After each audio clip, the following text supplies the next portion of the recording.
Afternoon, good morning, good day, wherever you find yourself. Today is another edition of Liberia Shall Rise Healthcare Watch. Today we're going to be discussing the rise of non-communicable diseases in Liberia, which seems to be the next epidemic. We're going to try to see how we can shine light on this and inform ourselves on how we can prevent it and what we should be looking out for as Liberians and what are some of those causes, what really causing those things to happen. Again, my name is Emmanuel G. Sapolucia. I'm going to be joined by our brother, CEO and boss, Dr. Positive, aka Steve Keller. Before we go on, we're going to play our theme song, but please, I want you to please share for us so that we can have more people participating. And we're going to put a number on later on so that you can call in and share your views on what we're going to be discussing.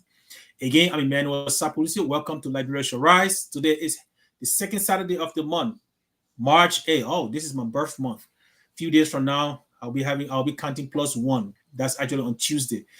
So I want to say welcome to Liberia Shall Rise, and let us play our theme song.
Again, thank you and welcome back, and thank you to Kevin Adams. That's a beautiful song that Liberia. Hey, Liberia, one day we are going to rise, and we believe in that on this platform. That we believe that one day Liberia shall rise. And in order for Liberia to rise, there are some things that we have to address, and one of those things is our health.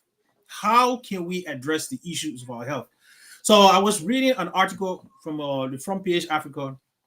There was a study, or let's say a partial study done by the Swedish embassy in Liberia, and they were trying to find out why the rise of well, they said that the title is the next epidemic in Liberia, NCDs. That means non-communicable diseases is on the rise in Liberia. And what are those things? Okay, so non-communicable disease, just telling you that these are diseases that cannot spread from one person to another by any means, right?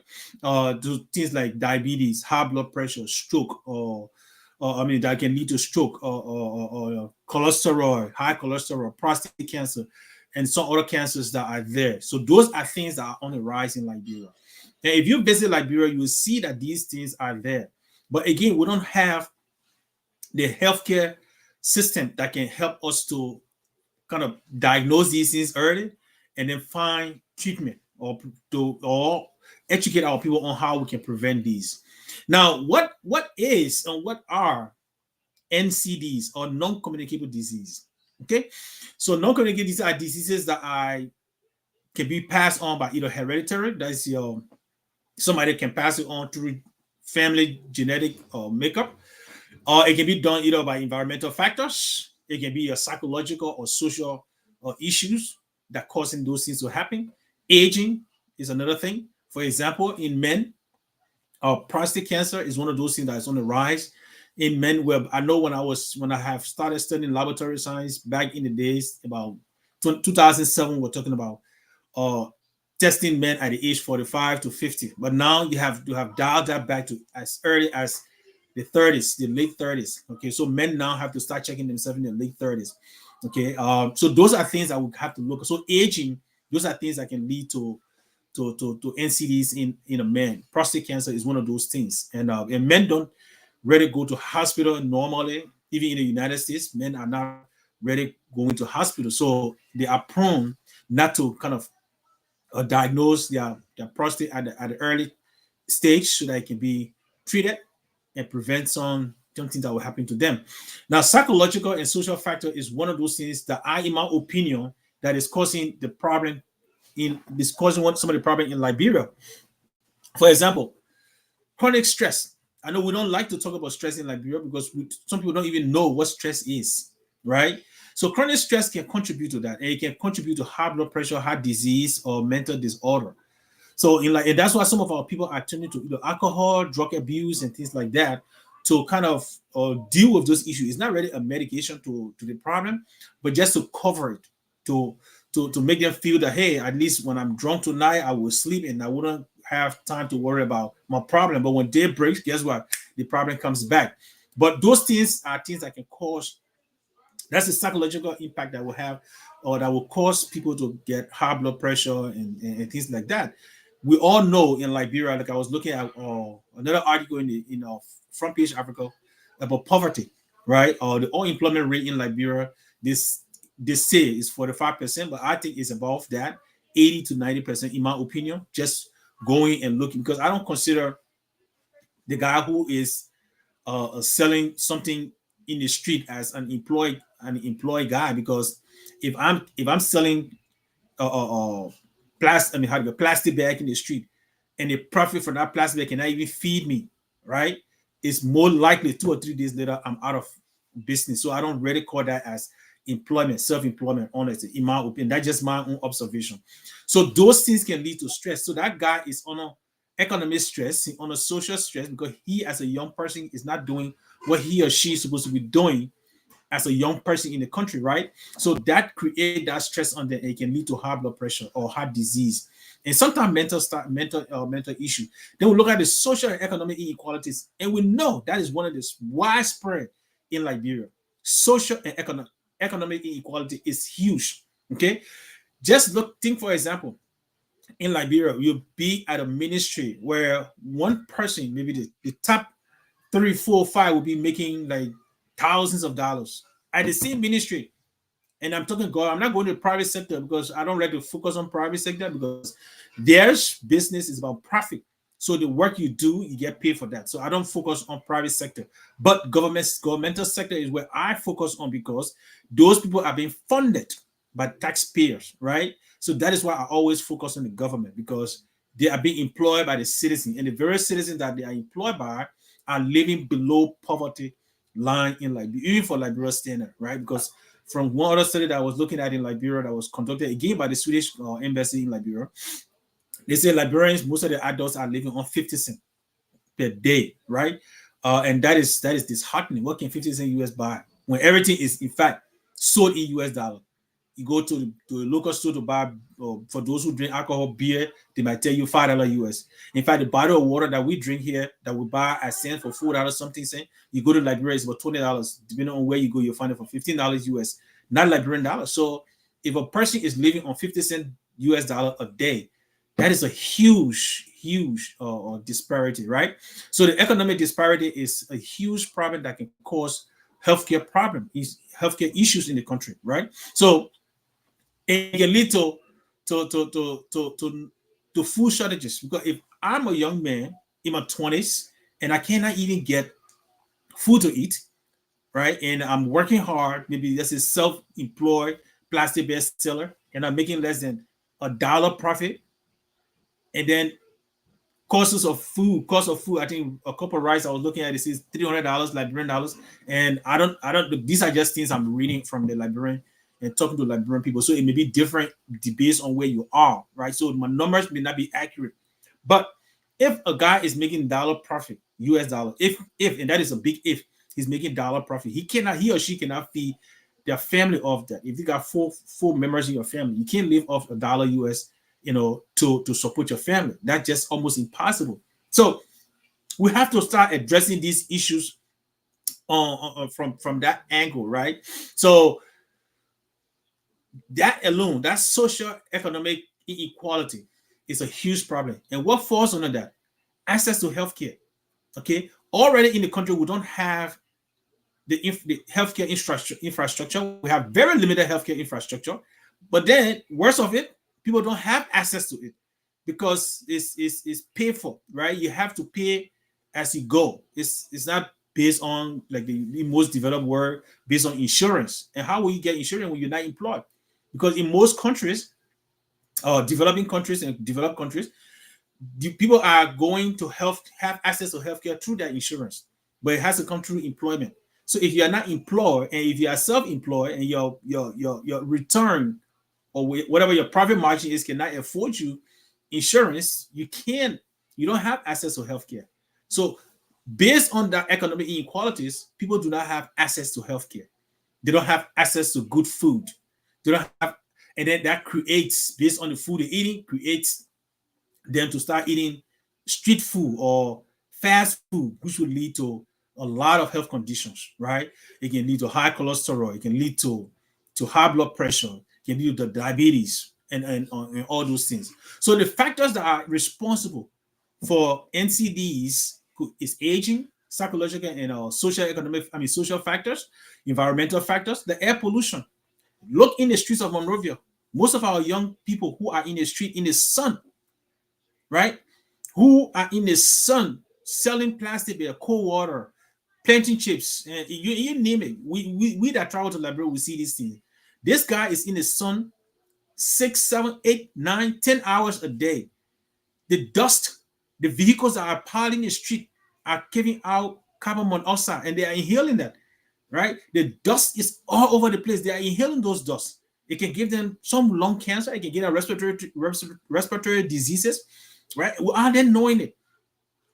So these issues are things that need to be addressed. So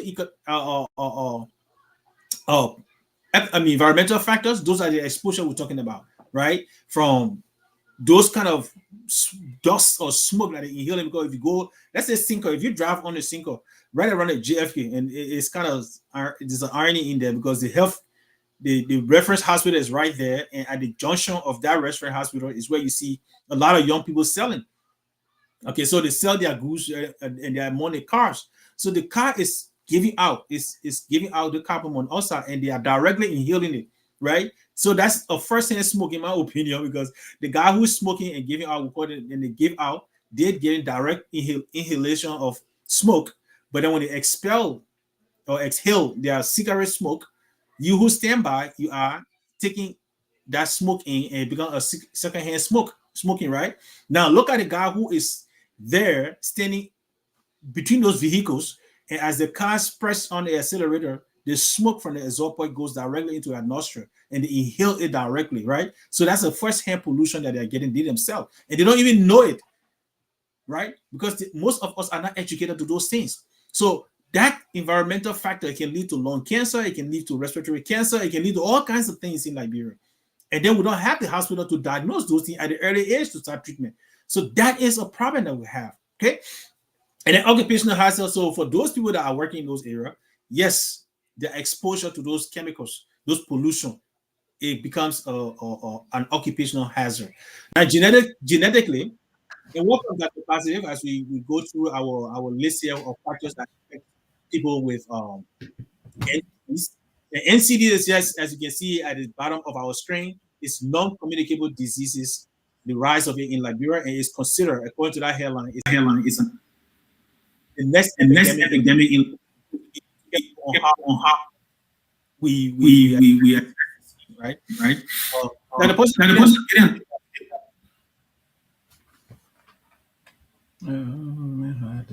so yeah, so okay, yes, you good. And then we look at lifestyle, okay, unhealthy lifestyle that people do, like poor diet. Now, poor diet, some people it could be intentional, and some people do not have a choice. Okay, if I can dial that back to the United States where we are, the guys who think they are saving money by going to buy burger and all those stuff, they are putting themselves. That's a choice that they're making to buy to eat poorly, right? So poor diet can lead to high blood pressure. It can lead to diabetes. It can lead to a lot of other. It can lead to obesity. It can lead to cardiovascular diseases, right? And then we talk about physical activity. Now, if you are inactive, it can also lead to that. And I've seen a lot of people who say they are money people in Liberia. They do not get involved in physical activity. So physical inactivity can lead to another obesity, heart disease, and metabolic disorder, right? And then another social factor, smoking, tobacco smoking, and alcohol consumption. So these are all factors that can lead to NCDs, right? These are all factors that can lead to NCDs. So, Dr. Pastor, I think you wanted to come on and ask some question, but if you can, if not, we're going to move on to what we can do or what we have seen in Liberia, what I have seen when I traveled Liberia. So we are looking at these things, and please, Dr. Pastor, if you can put the number on so that those are viewing can call will also be good, so that if they have questions, we can discuss these issues. But there are some ways we can prevent some of these things, right?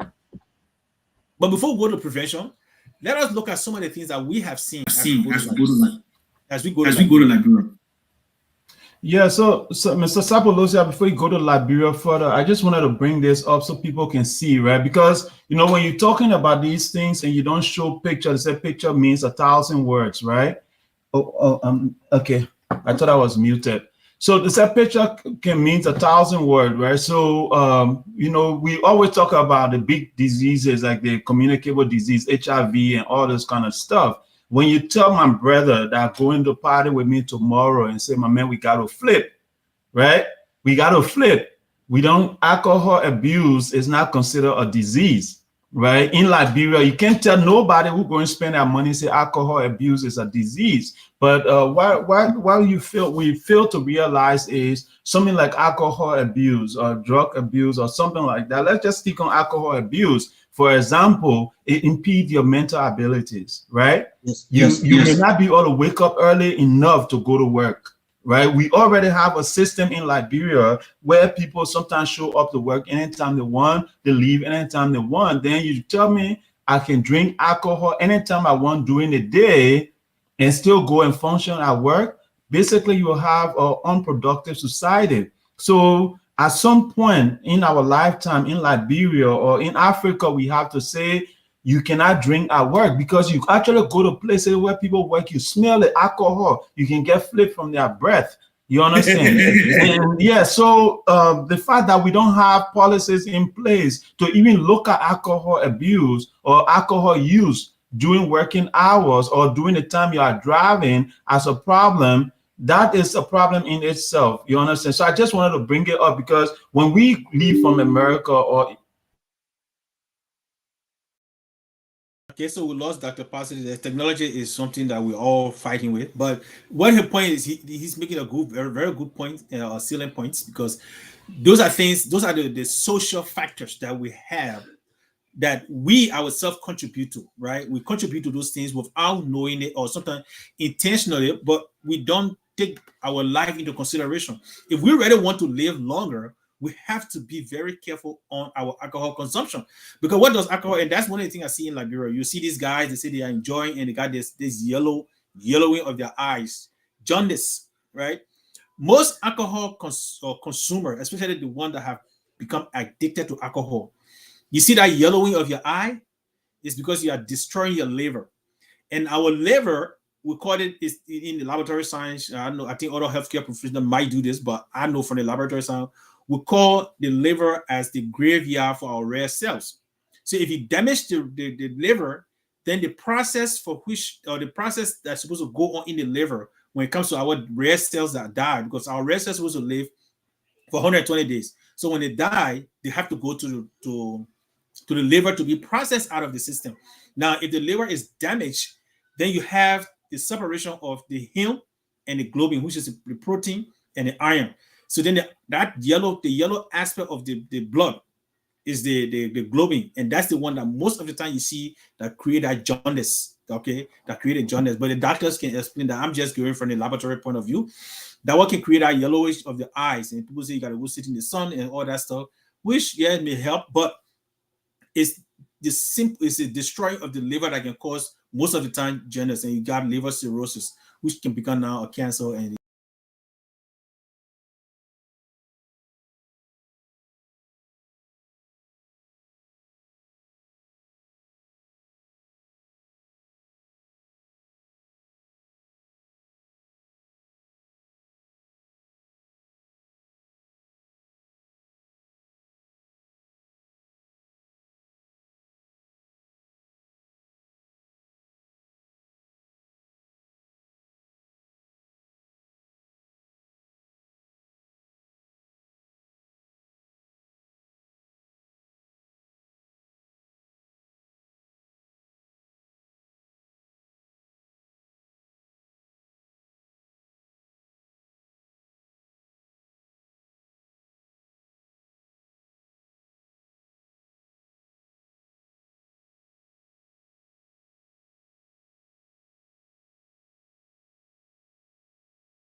let me get right come back. All right. Keep talking. All right, folks, we're having a technical issue. My power went off, so we apologize for that temporary connection issue. But yeah, so I'm gonna wait for Mr. Sapolucia to rejoin us, and then once he rejoins us, then we'll continue the show. All right. But let me know if you can still see me, if you still see me online. All right, here he come. Change your name, Mr. Sapolucia. All right. Yeah, but anyway, like I was saying before I got disconnected, my power went out, my battery died on me. Let me share the screen again for you guys to see.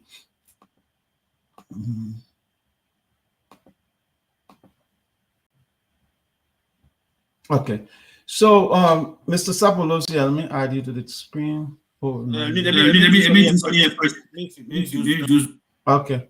All right. So like I was saying before I got dropped off, we have alcohol abuse, unhealthy diet. You know, in Liberia, we eat whatever time we want to eat. We don't care what time we eat. We can go at night and eat. And then even at our Liberian party, that's why me, I've been blaming them for this big stomach that I have. Every time you go to a Liberian party, they give you food. They keep the food till 12 o'clock at night before they start sharing the food. You know, you leave your house, you get to the party at 5 o'clock. They wait till the person that organized the party come. If the person show up at 12 o'clock, that's when they start giving us food to eat. And that's why some of our stomach they can go down, because the way our Liberian community people treat us when you come to their party. But anyway, Sapolucia, let me not change the show around. We have River Says Pro. He's on his way to work.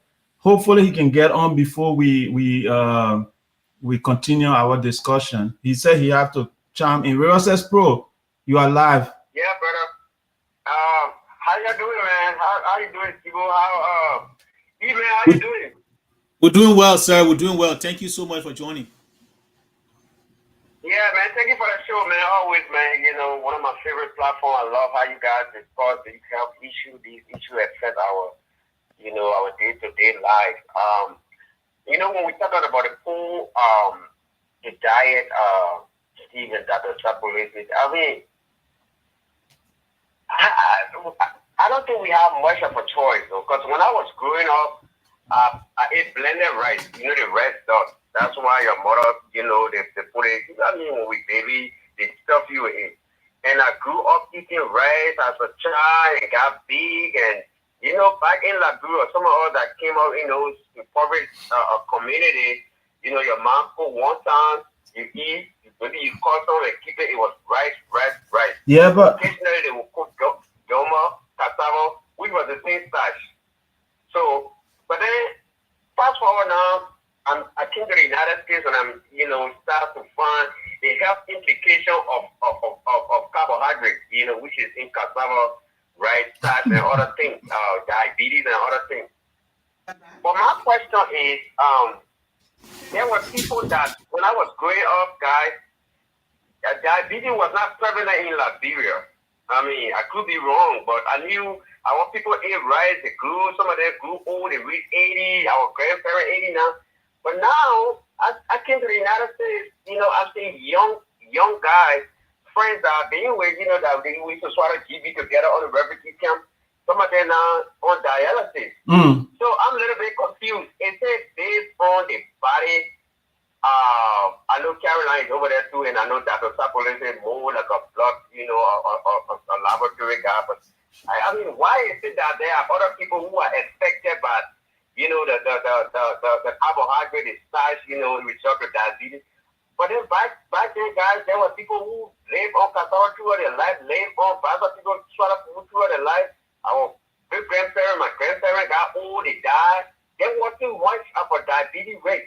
So, what is it a change in period of timing, or is it just a body metabolism? Why? yeah, before Sapolucia come in, I would tell you one thing. They say as you get older, your body handle digestion different, your body function a little different. And the difference in Liberia is basically, and I'll tell you, when I visit Liberia, I eat a lot, but I lose a lot of weight because I'm not driving. I don't have car when I go to Liberia. I don't have no rich friend, so nobody can borrow me that car. So everywhere I go in, I have to get either on keke or I have to ride taxi, right? So I have to walk to the taxi station.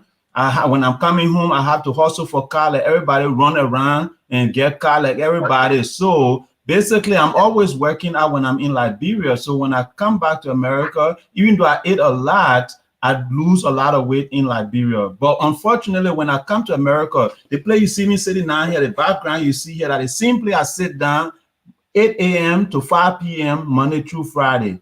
When I go to eat, when I go for lunch, I walk all the way to my kitchen. It's about 10 long steps, right, to my kitchen, and I go and eat. So that's my exercise throughout the day, right? So when I sit down, besides eating our Liberian food, even if I was just eating salad, just the fact that I sit down all day for work, that impacts my metabolism. So I'm not exercising enough. So I'll let the medical person chime in. And I have to respond to Caroline here. She can't talk about who forcing you to eat. But anyway, the Sapolucia finished. You and Caroline in DFW, on that side. Now I was sure. Anyway, so River says, Pro, you are right, but there are so many factors that are contributing to those things. Yes, old age, as we as human beings, especially if you're not active. If you're not active physically, exercising yourself, by the time you reach 40, your metabolism tends to drop. Now, what I would encourage is get involved in physical activity, especially for we the guys. Our testosterone tends to drop. Now, if we are not active, if we are active, however, our body does produce some level of testosterone to keep our metabolism high. So once you're not exercising, yes, and you sit down like Dr. Positive is talking about, walking 2 miles to the kitchen, then your metabolism will continue to drop, and your body will not be active to fight some of those things. Now, but let us also look at what trend have taken place in Liberia in the last 20 years. You talk about people back in the days, they ate natural food. That is, we planted everything and we ate those things that we planted. The food we have in our country are nutritionally, they are rich, and they are intended to combat anything that come our way, right? Because we're not taking off some of the ingredients, right? So, for example, if you want to eat plum or mango, orange or whatever, you go to the tree, you pick it, and you consume it. You're getting 100% vitamin C. Okay. If you're eating your fish, you go to the river, you take your fish out, you eat it, you're getting your potassium 100%. It's not diluted by the food that the people are giving, because those animals and plants that we're eating, they are eating the natural food from the ground. But then when we have this processed food that you see happening in Liberia right now, most of the consumption of food right now in Liberia is all processed food. Most of them are processed food. So those people who are heavily relying on processed food, they are not getting the full nutrients in their body. So that is causing some of those problems, right? Especially for diabetes, high blood pressure, right? And or high cholesterol. Because we're eating fat-rich food and not doing those things that we used to do back in the days. Now, inactivity, like Dr. Percy was talking about. Back in the days, I used to walk from the Somalia Drive all the way to LE campus when I was going to school. And I was a Yanda boy too. So even if I went to the Kobosha and ate, which most of the time the food were about 50 to 60% homegrown or Liberian grown food that we were eating those days in the 80s and 90s. But these days, you're eating 80 to 90% imported food, right? Processed food. So that is having the problem. Now, exercises or walking, people now can get on motorcycle to go to the various corners. Instead of walking now from Freeport to Broad Street or whatever, now I got to get on motorcycle to take me there. So those things too, those inactivity are also creating some of the problem that we have. So the food we ate during the 80s and coming up, some people ate Domo for the longest time. Those food had the nutrients to combat anything and to build, because antioxidants are in those things to help us metabolize or to fight the diseases or conditions that we have. But those things are then taken out, especially for this food that we're eating from the imported. Remember, they have to add pesticides. Some pesticides are not good for our body, but they are added to the food to give us quantity and not quality. And that's the problem in the United States. We're eating media based on quality, not quantity, because the profit margin is what is being watched and not the nutritional value, right? Especially for those in the States. And that's the same trend going on to Liberia. So until we can come back and start creating, making our own food based on what our environment can support, we will continue to have this trend going forward, right? We have to go back to what we used to be, to the basic. Because my grandmother, she didn't barely went to the hospital. She lived, she was over 100 years old. The only problem that she had in the mid stage of her life was some form of dementia, right? That's what she had. But she was still working. She didn't need no cane to walk. She was working fine and doing everything that she was doing at 100 years old. And she didn't lose any sight. So those are things we need to look at. We got to go back to the drawing board and start eating our natural food instead of importing most of our food. Thank you. So, Rosa, you got anything else to add? Because I really want to address Caroline coming here today. Because I think that I think it's true. With our natural thank you again for this program, because it's good to conscientize our people, because back home when I went recently, that tendency that people with deep gut, they enjoy. And sorry to say, lady, I'm not body shaming any lady, but a lot of pictures I see on Facebook, especially the content me, guys, again, ladies watching, I'm sorry, I'm just saying something.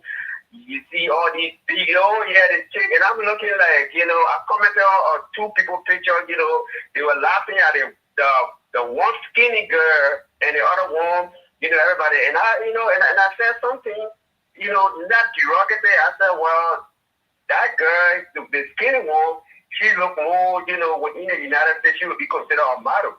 So basically I was trying to say, well, the fatness that you guys over there appreciate, that you're happy when the man gets beat. Because some of us come from America, we tell you when they see us, they be passing by there, you know, they don't care. Those big bosses. You know, yeah, I'm telling you, Steve, no guy with a big car and walking around. Yeah, seriously. You know, one of my buddies, him and doing my little work over there, me and him walking to the construction site. They saluting the man like you were the front there on the wall. So they think it's personal, Riverside Pro. Riverside Pro, I can see you have some personal feeling here. Go ahead, finish your thought. yeah. So I think, you know, just thank you for the program so people can understand these health implications, because over there is bad. You know, my auntie went there and said there a lot of high blood. You know, she thought this is a nerve. She was telling me, she said, wow. What I found over there, those people walking around thinking healthy because it's big. It's a lot of high blood pressure and too many things that when people die tomorrow, they kind of talking about weight and other things. But finally to the nutritional part that was Sapolucia, I'm still a little bit confused because the real oil people, remember the real oil, the palm oil we used to see at Come America again, the real oil buys. Remember? So, you know, we're just confused. So we got to leave our original diet, Malay, or palm butter, all my things. I'm leaving everything because the doctor told me I'm a rich. So I'm so careful now. I got to be, Melanie, I got to be eating salad. I'm not eating beef already. I'm looking like this. So, all right, I'll be watching the show, but you know, it's just confusing me that I'm deviating for all my good food. I think you tell them what they say, not good. You tell them what they say, not good. I think you bring us right back to the point where Caroline asking me who forcing you to eat, right? Because there's questions she asking here. You're talking about. I want you to stay on here to be my witness on this one. Imagine this. Imagine this for a minute with me, right? Me eating salad, right? I haven't cooked Liberian food in a week or two, in a month. I haven't cooked Liberian food. Then I show up at a party. Then they say come at 5 o'clock. So I show up at 5 o'clock. I didn't eat all day because I said this will be my one and only meal, right? Then I show up at 5 o'clock. Then the program start till 9 o'clock, 10 o'clock before they even. Then the MC now start. They start the program at 11 o'clock before they even start telling you to stay in line. Then you know the people that came late. People that came 9 o'clock, they are the one first in the line to the food, and you standing way in the back. So by the time you get to that food now, you want to eat. You see the juicy cassava, you see the juicy tabagi. Tell me, Riverside Pro, from your point of view, you think you will pop at that tabagi or that cassava leaf after waiting that long? I will pass my. Yeah, so the play what Caroline talking about who forcing you to eat. Imagine this, how you call him? Sapolucia, you are a community leader. Imagine you show up at an event. Every time you show up, you don't eat. People will start saying you're too proud. I don't want nobody to spoil my name. So me, when I show up, I will eat our Liberian food because I don't want nobody to spoil my name to say I'm too proud that the person they don't like eating our food. He just can't have only salad he eating, he acting like he too well. I don't want nobody to spoil my name. So me, when I come to the Liberian party, I'm going to come there to eat. Whether they waste our time. Yeah, Dr. Positive, but let me address that because I just faced that same question today on the soccer field because we go to the soccer field to keep ourselves fit. And one guy always bring these cassava leaf, toboggi, and all this food on the field, and people eat. They say, "Why you don't eat?" I said, "Because look, I watch what I eat." Okay, honestly, I don't have to eat. If a Liberian people feel that Emmanuel is they get a well cooking for you at home, move from there, man. You're not in the same situation like us. Don't even count that way. Give you a chance to talk. If the community say he don't eat or he doesn't like us, well, think about the work that I'm doing for you because I'm a humble person and they know that because I work and I serve them. If the eating pie is the only one that you think that I'm proud, then that's your problem. But I can't put my life at risk to satisfy somebody's thinking. Even if I eat with them, if that person don't like me or people don't like me, they're not going to like me. So I will put my life ahead of any criticism. Food is not the end of it. You and I, if you brought fruit, you and I will say we eat the fruit. Like I told somebody today when they told me that, why you don't let it eat with us? When you don't eat with us, we fear. I say, don't need to be afraid. If you bring fruit, we'll eat the fruit. But I don't have to eat the toboggi. I don't have to eat the cassava leaf. No, because I personally, I have to choose my health over relationship. Sapolucia, let me ask you one simple question. No, we're still on the show. This is important. important conversation because this thing happened in our community. Don't just quit drunk. If I ask you right now, you told me before we came live, right? You told me you are going to eat. What did you eat this afternoon? Question: what did you just eat? I did not.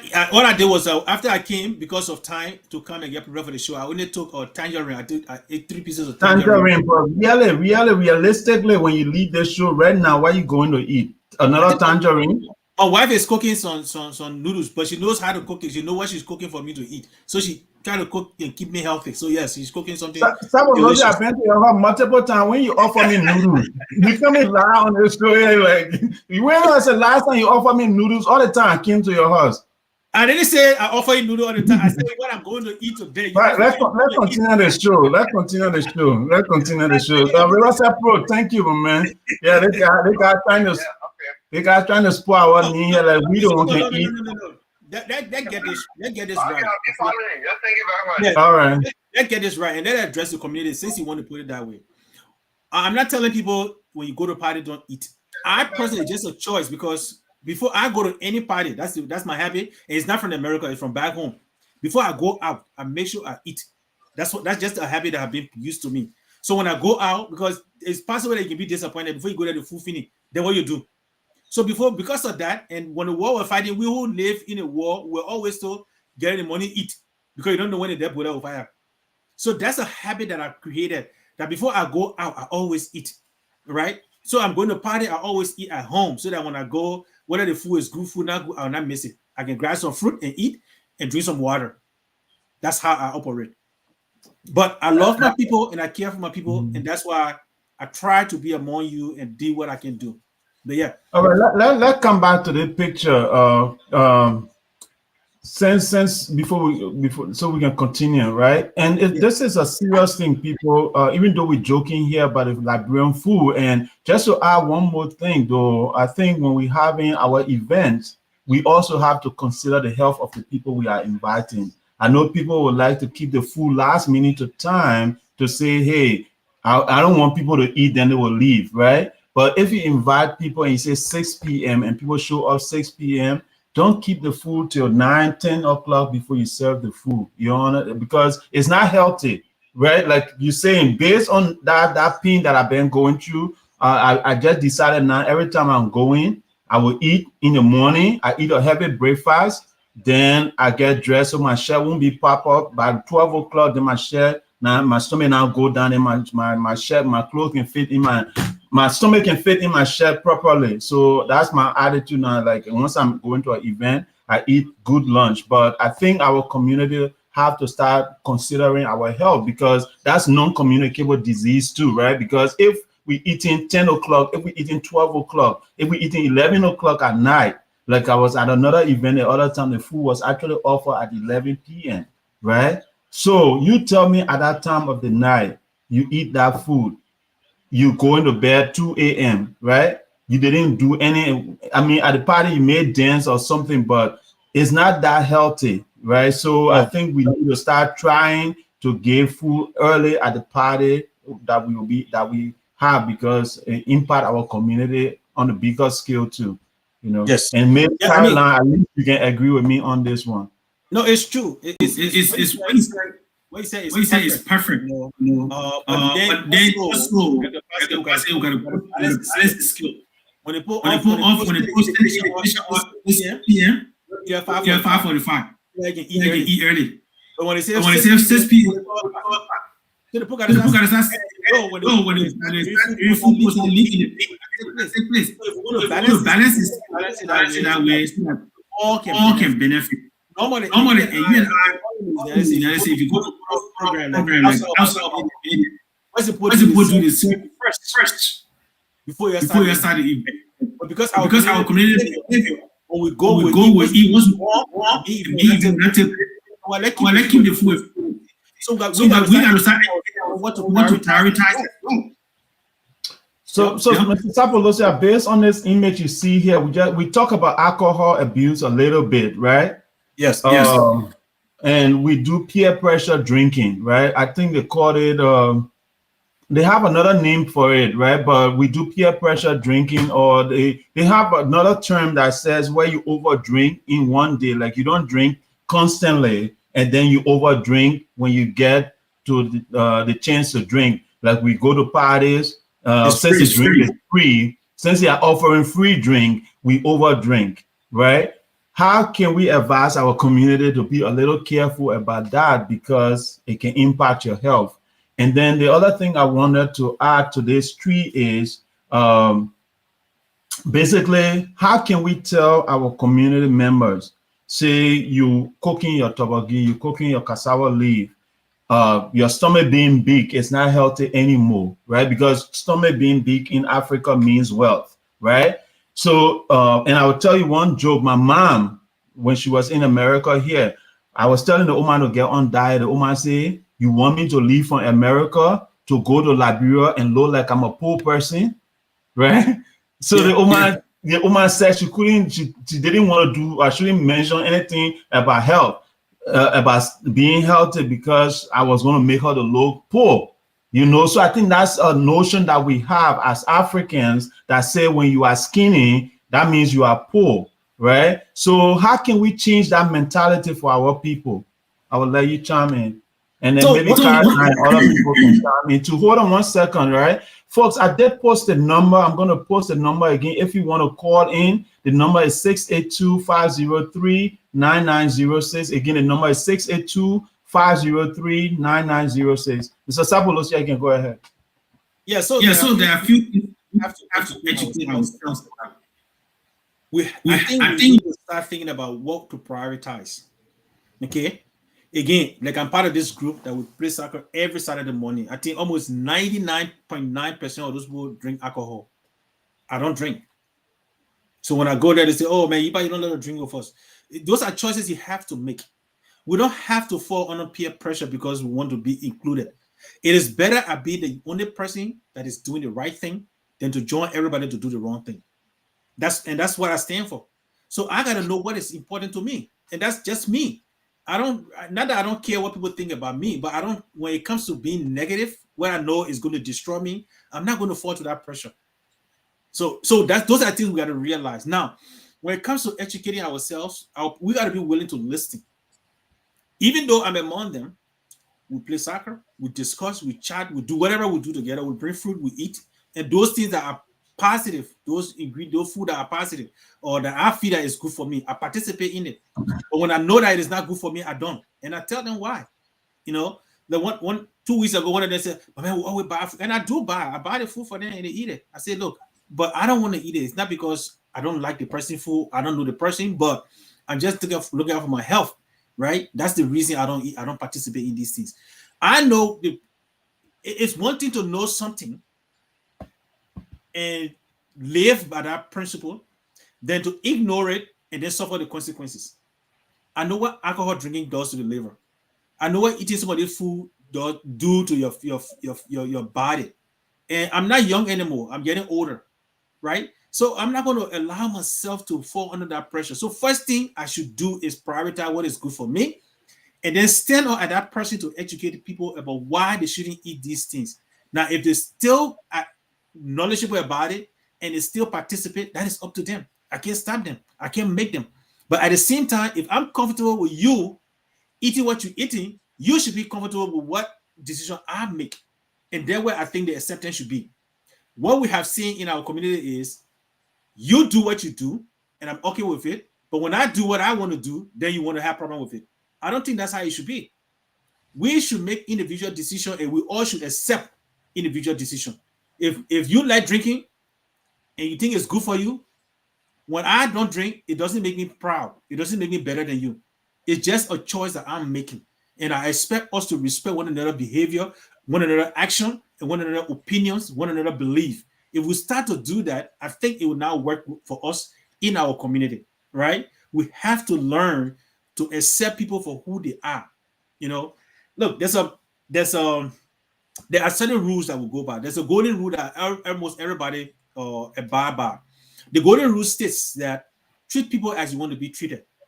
But there's another rule that is called the platinum rule. And I love that rule. Why? Because it says treat people the way they want to be treated.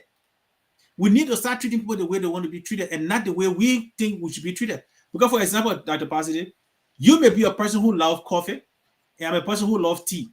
Just if I start to treat you the way I want to be treated, I will start offering you tea, but you don't like it. But if I treat you the way you want to be treated, if you like alcohol, I give you alcohol. Okay, that's how you want to be treated. Like for me, I don't drink. That does not mean when people come to my house, I tell them, oh, because I don't drink at my house. No, I give you the opportunity to drink because I'm treating you the way you want to be treated. So that's how we should start accepting one another. We cannot force our will on people. Unfortunately for us, we who in the minority, people want to force their will on us. And for me, I stand to be that one person in our community or that group that will stand for what I believe in. So but again, and just to add to your point though, right? I drink, right?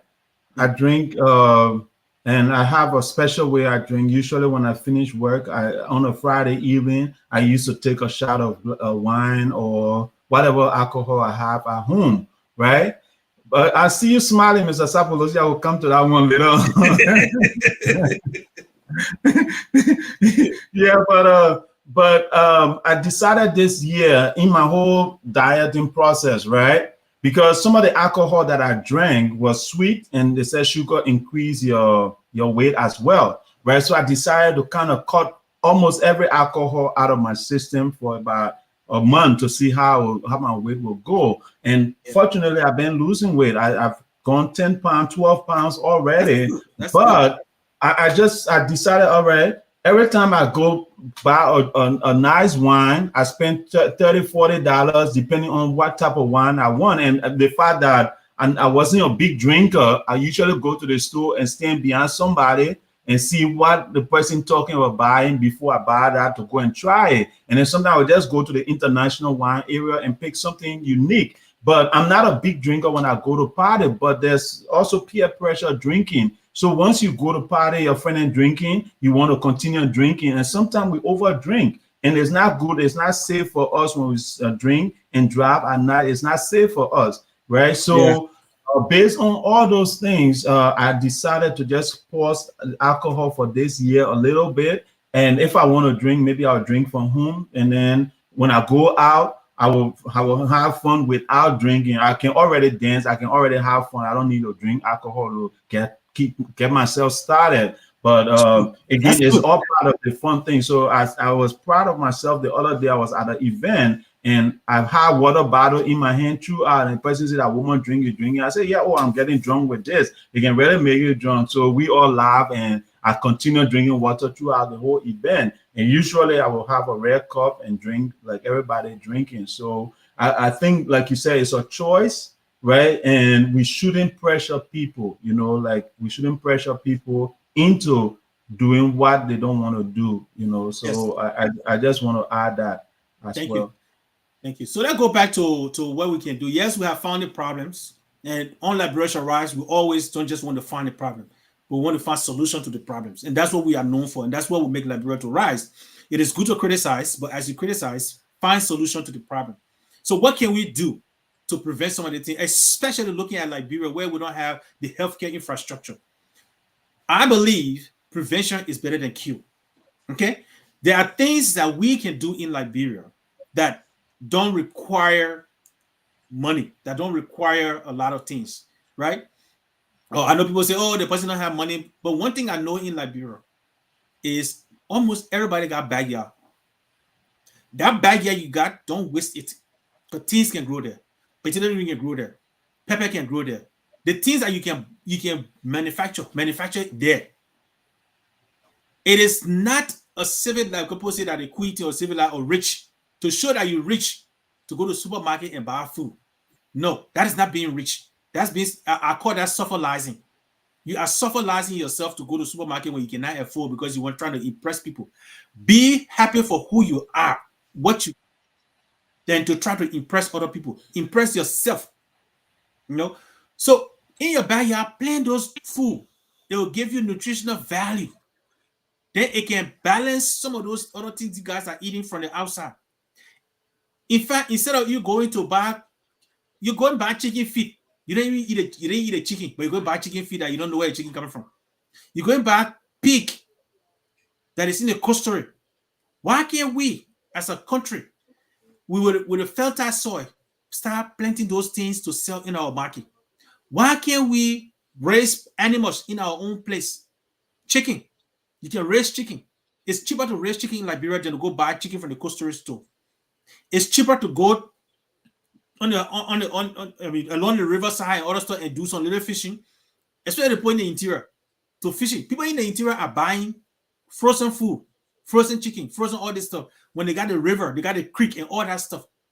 They're coming to buy pepper or imported pepper and stuff instead of they planting it in their own home. If you plant that stuff and you pick it and eat it, you get a nutritional value from there. So what you need to do is eat what you plant. That's one of the best habits to start in Liberia. Eat vegetable, eat greens, right? Your step is not a big shouting to drink a lot of beer and alcohol and all this stuff. It's not a big shouting. It's sufferizing. Stop sufferizing yourself in the country. Reduce your sugar intake. Drinking all this Coca-Cola, this sugar, the bunch of sugar they're giving you, they say, oh, that's soft drink and stuff. Stop it. Drink more water. That is something you don't have to pay for. You already got the water. Just drink the water. It will save you diabetes. Okay? Support your local businesses. Reduce tobacco and alcohol intake. Increase physical activity. Walk a lot. Run if you can. When I was in Liberia, I used to jog. We used to jog from Freeport all the way to Hotel Africa, Saturday and Sunday morning. We used to do that. And I was hustling. I was not money man. I was younger boy in Liberia. Okay? But we used to exercise regularly. We play our football in the evening. And Saturday or holiday morning, we run from Freeport, sometimes go all the way to Mama Point. Even the old American embassy will clear and run up and down that hill, or the society building clear up and down that hill to the masonry or Freemason building over there on Benson Street. That's exercise. It helps your body, So improve your exercising. It will help you.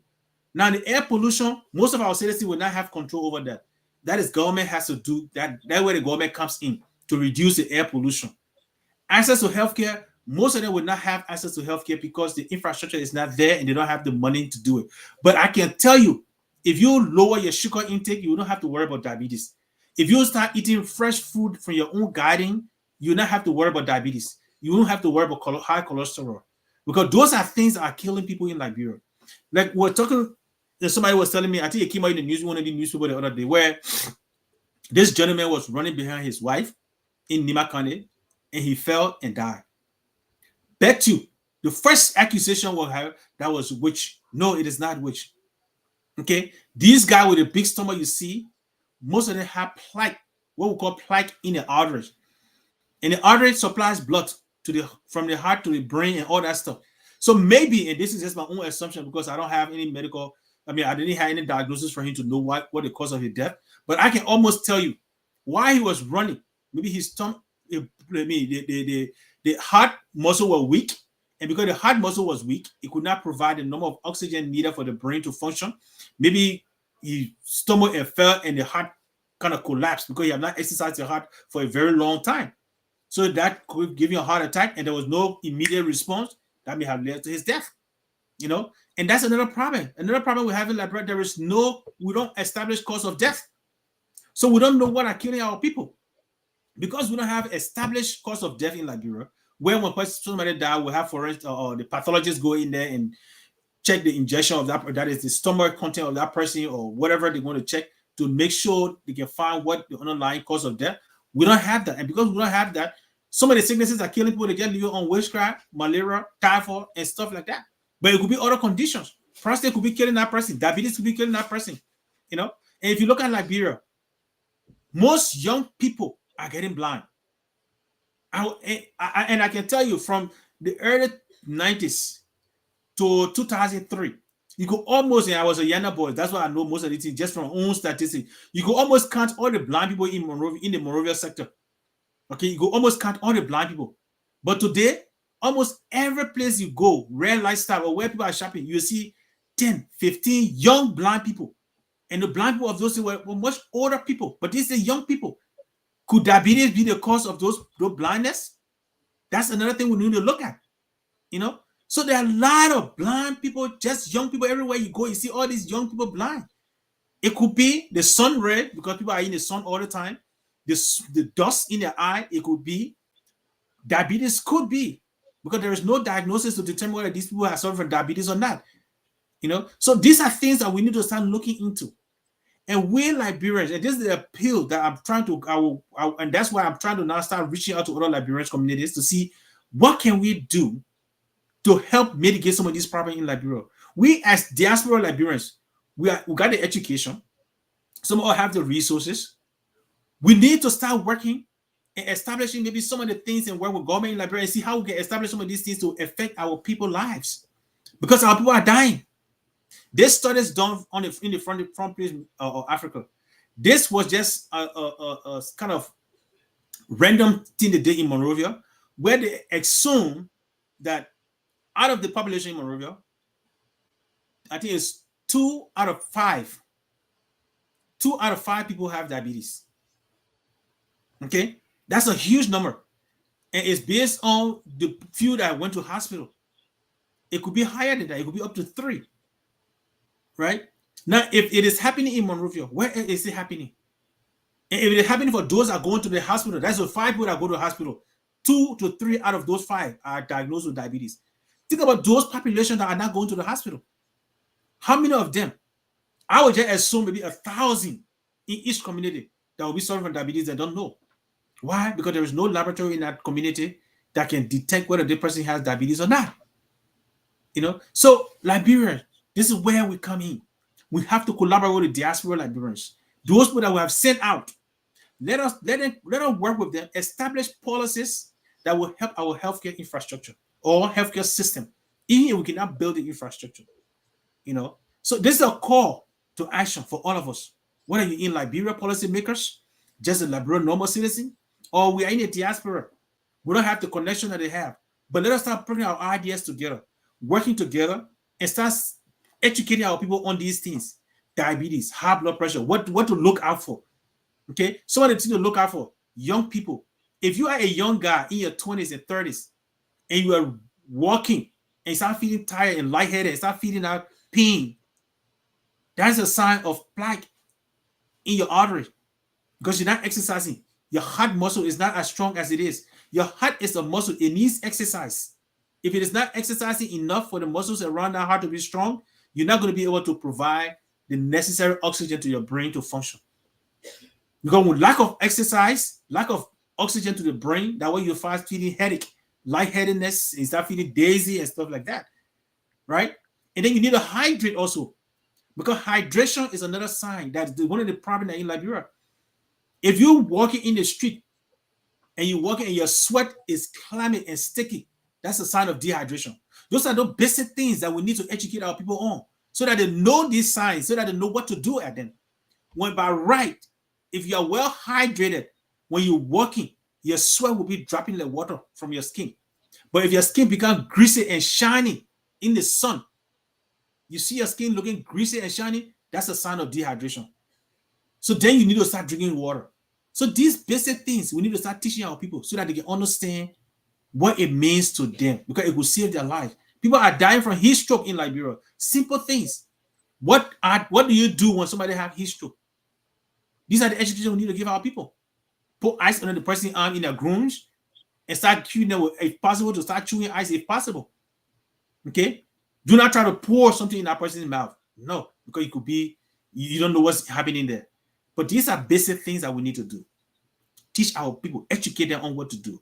For Liberia to rise, we all have to come together and work together collaboratively, those in the diaspora and those on the local, and push every system, healthcare, education, anything you think about, so that our country can move forward. So these are some of the prevention. I know that the possible asked me whether I didn't put PowerPoint together today because of other reasons, but I just want us to discuss about it. And if we do need to come back to discuss it, we will do as well. That the positive, before we close, our time is almost out. Do you have anything to add or question? Yeah. Again, I just want to add, say thank you to you for picking up the show, because for me, when you send the thing, it didn't even occur to me when I saw the none, and I just thought, I started saying COVID and all that kind of stuff, which was wrong, right? Those are communicable diseases, but non-communicable diseases are those things that that basically can happen because of mistake that we make as humans, right? So like you were talking about the car pollution, someday in Liberia we have to start telling people to clean their change their oil and all those kind of stuff. In Texas and all these other states that we are in, it's mandatory that you do oil change so that your car won't pollute the air. So we have to start implementing all these things in order for Liberia to rise. We have to look at the big picture. The health of our people is important, right? And the reason I tell people that I do not want to live in Monrovia is Sapolucia. When I go to Monrovia, the air is so bad that I struggle breathing, right? I mean, Yeah. I don't like, I have to hold my nose and stuff like that. But back in the day when there was not a lot of cars, I also used to run from Airfield to Crown Hill and all those kind of places and come back. But now I can't do it except I wake up 4 a.m. in the morning to run, right? If you don't wake up 4 a.m. or 3 a.m., you can't run in a very nice environment. So that's why I would like to live in a rural area if I'm opportune to move to Liberia to live. We have to fight to clean our cities. Yeah, right, with all these keke passing on the street, all the motorbike, you sitting now in a car, those film carbon monoxide hitting you real life. You understand? So somewhere or the other, we have to put system in place to fix this thing. And these are the big pictures we are looking at. In order for Liberia to rise, in order for Liberia to be better, our air has to be clean.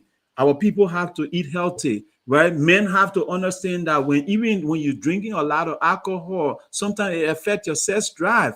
You understand? And I didn't know that until somebody actually told me that, like, if you drink a lot of alcohol, it impacts your libido as well. So you have to be careful when you're doing all these things, because over time your sperm count drop. You may not be able to have children again.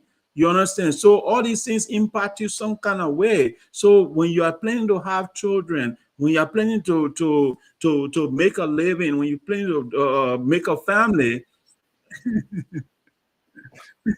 when you are planning to make a family, all these things you have to take these into consideration. And I see my brother put that picture up. Imagine this guy stomach here, right? What can you really enjoy anymore? You can't walk. Even you become wealthy. You can't even have good sex because your stomach is so big and preventing everything from happening. You can't even breathe. You can't go long. You understand? So we really have to take our health serious, and going forward, I think I want to thank Mr. Sapolucia for such a brilliant idea for us to keep talking about health things that impact our community health. So Mr. Sapolucia, I will let you end your show. Keep the video up. I'll let you end your show. Oh, you took a picture out? Yeah. So that is actually a picture from the front page Africa. That's the picture of the show, just to tell people what it is about, because people think they are enjoying, but they are actually killing themselves, right? So, Liberians, enjoyment is not big stomach. I know when I go to Liberia, people look at me, they say, "Wait, are you from America?" I say, "Yeah, I'm from America." But most of the other guys, they be big. They don't be big. I want to be small. I will not born big. So I'm not trying to run competition with anybody. We need to look at what is important. Okay, I'm not trying to impress anybody. We need to stop that impression. That's what killing us. In almost every decision we make in our community, that's what killing our community. That is why we're not developing Liberia, because everybody's trying to impress somebody. They're trying to show how better they are than that person.